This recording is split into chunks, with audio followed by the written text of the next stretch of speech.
So I'm super happy to get to talk about this.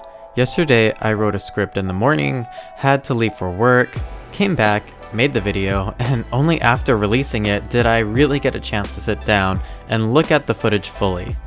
As such, I didn't have the time to properly analyze and discuss just how big of a leap ILCA Inc. has made in their development of Pokemon Brilliant Diamond and Shining Pearl. Honestly, they deserve quite a lot of praise for just how much they've accomplished since the original trailer. Never has Pokemon used game footage not final so effectively. I don't think we've ever seen this big of a graphical overhaul from trailer to release before, which is why we usually don't take that phrase too seriously when we see it.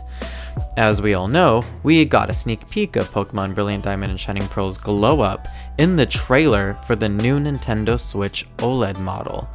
I want to go more in depth here on just how much has changed, because I absolutely did not cover it all in my previous video.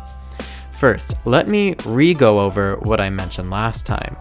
ILCA Inc. added depth of field to battles, added lighting and shading effects as we can see shadows cast on the player character in both clips, and the color palette has been completely altered to be in line with the color palette of the original Diamond Pearl Platinum games. This all goes a long way in making a more cohesive, visually pleasing art style.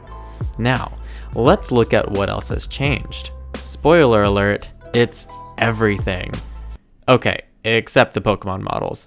Those are still exactly the same ones from 2013. First, let's look at the battle transition. The original footage shows sharp grass blades that have no real intrigue for the eyes to latch onto. They're just 2D images of what, honestly, are pretty ugly looking grass petals. Now, let's look at the updated footage. We see leaves drawn with depth and fun rounded shapes. Some are flying around and twisting their shapes around. Others are just staying still and looking pretty. All in all, this makes for a more stunning entrance to battles. Still not anything special, but it does make a more pleasing art style. On top of this, the character model and the Pokemon do more of a turn now. It kinda gets awkward towards the end when Lucas finishes his turn a little too quickly by spinning on an axis while still not moving, but it's definitely better and more dynamic than what we originally got. Next is the environments. They've been completely redone. Real quick though, before anyone objects, I'd like to point out that this is the same area from the original trailer, based on the rock formations and general environmental formation. Now, there have been a change to the assets though, which is something we're going to be seeing a lot of in this analysis. If we look at the trees, it's very clear by their shape that they're different, and that they look much more cohesive with the rest of the background now. To make them pop though, they gave them a variation of color to stand out and look pretty. Looking at the ground now, they changed the pattern to look much more natural. This is a good thing for immersion, although I see what they were going for in the original footage to make it kind of look like the Pokemon was in an important patch of grass, like in the original Diamond Pearl Platinum games. Speaking of grass, the grass assets don't stick out like sore thumbs anymore. They look more like actual weeds and patches of flowers in the background instead of weird, rounded yet sharp JPEGs sticking out from the ground.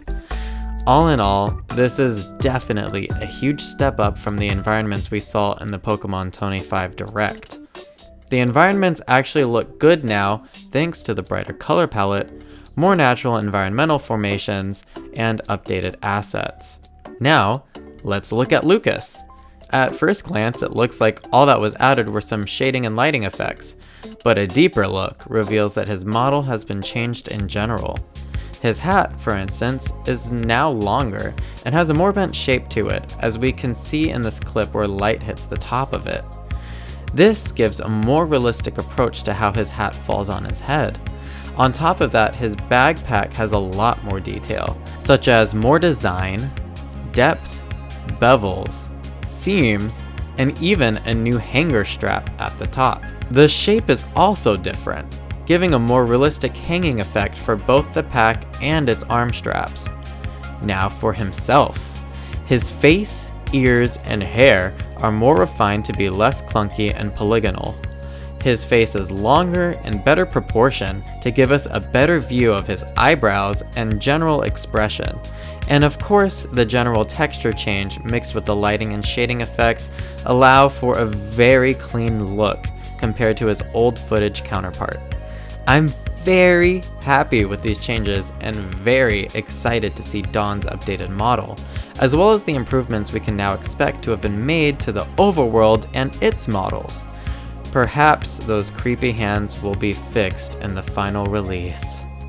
So what are your thoughts on all this? Let me know down in the comments. I'm also even more excited now to see just how different Pokemon Legends will look in its next trailer. The billboarding I talked about in my final analysis before E3 will probably have been better implemented for Pokemon up close to not run at such low frame rates. If you're clueless of what I'm talking about, go ahead and click on the analysis or any of my other ones for the game. I have plenty for you to dive into, but until next time, thank you for watching. Peace out.